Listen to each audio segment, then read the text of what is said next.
As soon as I opened our front door, the smell of freshly baked bread and cinnamon filled my nostrils. I kicked off my shoes and ran to the kitchen, still soaked from the rain that poured on me while biking home. My mom was brushing the powdered sugar off her hands on her apron, and a loaf of bread was cooling on a rack next to a slightly opened window. "Hi, honey, how was school?" my mom asked me, pushing some of the hair on my forehead back and planting a kiss on my forehead. "Mom," I said, annoyed that she still did that as if I were a kid. "What did you bake?" I asked as she grabbed a plate and a knife to slice the bread. "It's a regular loaf of bread, but I made a cinnamon swirl that I hope shows in every slice. I wanted to try it out before adding it to the menu," she said as she made a few slices, the swirl showing perfectly in each one. Moments like these were when I marveled at our home. Although outside it was dark, stormy, and pouring rain, the yellow lighting of our kitchen, the warmth and the smell of cinnamon made me close my eyes and enjoy the moment. We sat at the kitchen island with our slices of bread and drinks. I dipped my bread in hot cocoa and snickered at my mom muttering something about me ruining her masterpiece. "What's wrong, honey? You look worried," she asked when I was suddenly deep in thought. Earlier that day, our history teacher told me that if I didn't ace the following tests, I was going to fail his class. "It's school stuff. You wouldn't understand," I sighed. "Boy, I had you when I was a high school junior. You don't think I'll understand trouble at school?" She chuckled at me.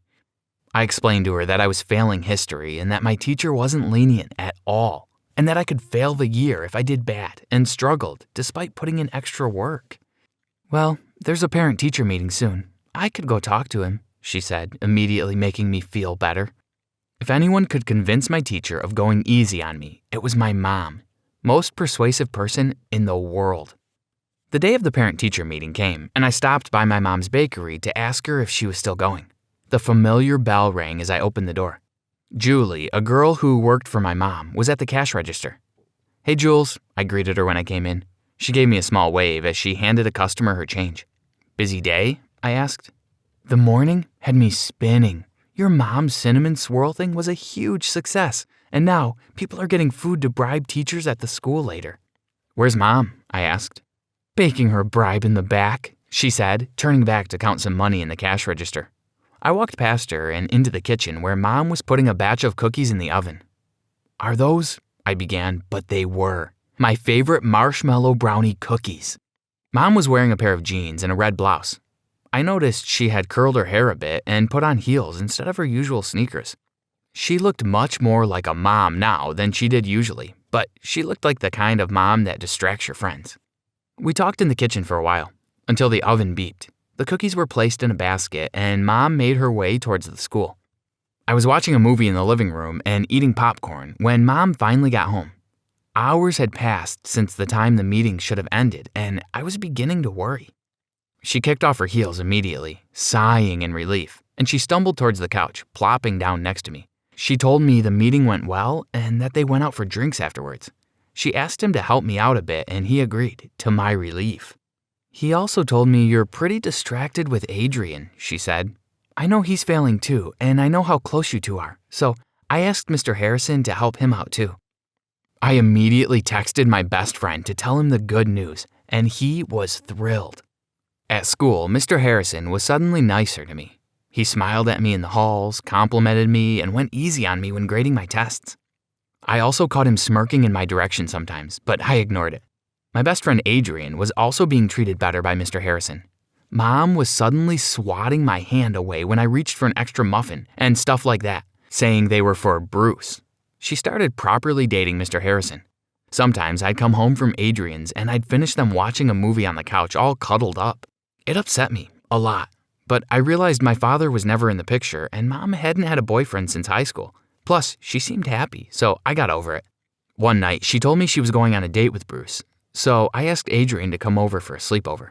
We played video games in the living room for hours until we popped in a movie and I fell asleep in the middle of it. I woke up around 2 in the morning and didn't see Adrian, but I noticed the kitchen light was on. I rubbed my eyes and started walking towards it, but I heard voices. It was my mom and Adrian. I started eavesdropping. "I just wanted to thank you for talking to Mr. Harrison for me," Adrian said, but in a weird way. I knew this voice he was making. It was the voice he used when he was flirting with girls. "It was no problem, Adrian. You're Jackson's best friend," my mom said, in a totally normal voice. It was clear that my best friend was flirting with my mom, but she wasn't flirting back. "But seriously, thank you," he repeated, and I could hear him moving. "And as I said," my mom began, "it's no problem at all." Now she sounded different. I recognized this too. She talked to Mr. Harrison like this. I couldn't stand it, so I peeked around the corner and into the kitchen. My mom had her back pressed against the kitchen island, and Adrian was sort of cornering her against it. Mom's hand was on his chest, and since he was a tall guy, she was looking up at him. I noticed Adrian was starting to dip his head down, so I quickly walked into the kitchen.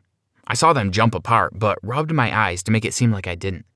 "Hey guys, what are you doing up?" I asked in a fake, groggy voice. "Nothing, bud. Just came for some water."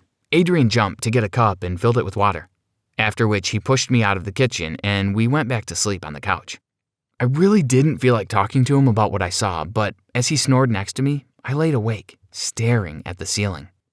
I usually hung out with Adrian at his house because it was nicer, but suddenly we were always at mine. He kept making up excuses for us to go to mine instead of his. And I had a sneaking suspicion that it was because he wanted to see my mom. Every time we were at home, I caught him staring at her, and he was trying to find ways to touch her, like passing her a plate and lingering his fingers, or walking past her and putting his hand on her back. I thought it was gross, but I felt that if I brought it up, it would only become more real. One day, I was biking home from the store after Mom sent me to get some baking supplies, and when I came back, I found Adrian mowing the lawn, and he wasn't wearing a shirt. I was so pissed off. I was about to jump him, but then my mom came out of the house and handed him his shirt. "I spilled orange juice on it, and your mom offered to rinse it out so I wouldn't get all sticky," he explained, laughing at the image without context. Not only was Adrian always in my house with Mom, but they started baking together. And soon enough, Adrian was working at the bakery with her after school. I asked him about it, and he said it was weird, but he just replied, "I'm saving up for a new laptop, and your mom offered me the job to help me save up." I hated how he had a logical explanation for everything. Things started hanging.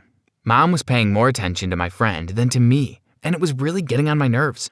Not only that, but school was starting to get bad again. We had a history test, and I was expecting the low B that was my average, but when I saw my marked test, I had a huge F.